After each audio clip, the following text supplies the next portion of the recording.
अब दूसरी बात आती है, लोगों ने तुलनात्मक रूप से भी देखा। ठीक है। उन्होंने कहा उसी ब्रजभूमि से आने वाले प्रेमानंद जी ने भी कमोबेश इसी विषय वस्तु पर सवाल जो है रखा था, और उनका जो कहना था वो अलग था। एक सेकंड में आपको ये दिखाऊं उन्होंने क्या कहा था और आपने जो कहा था।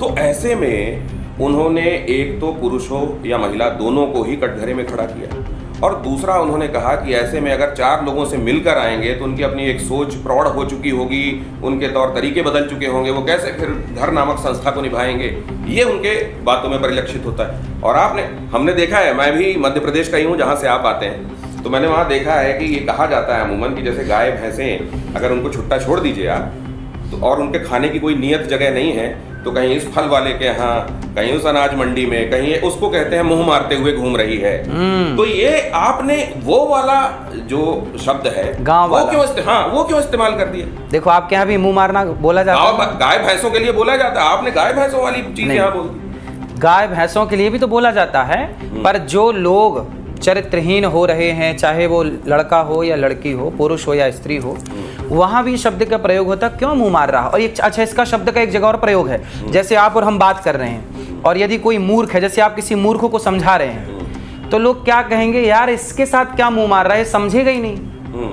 तो यहाँ मुंह मारने वाली बात कही जाती है, माथा क्यों मार रहा है इससे, हाँ, ये नहीं समझे। हाँ, ये माथा क्यों, मतलब मूर, वो भैंस क्या, कपार काहे मार रहा है, मूड काहे मार रहा है इससे, काहे मुंह मार रहा है, हाँ। वही बात है। जैसे भैंस के आगे बीन बजे और भैंस खड़ी पगुराए, एक कहावत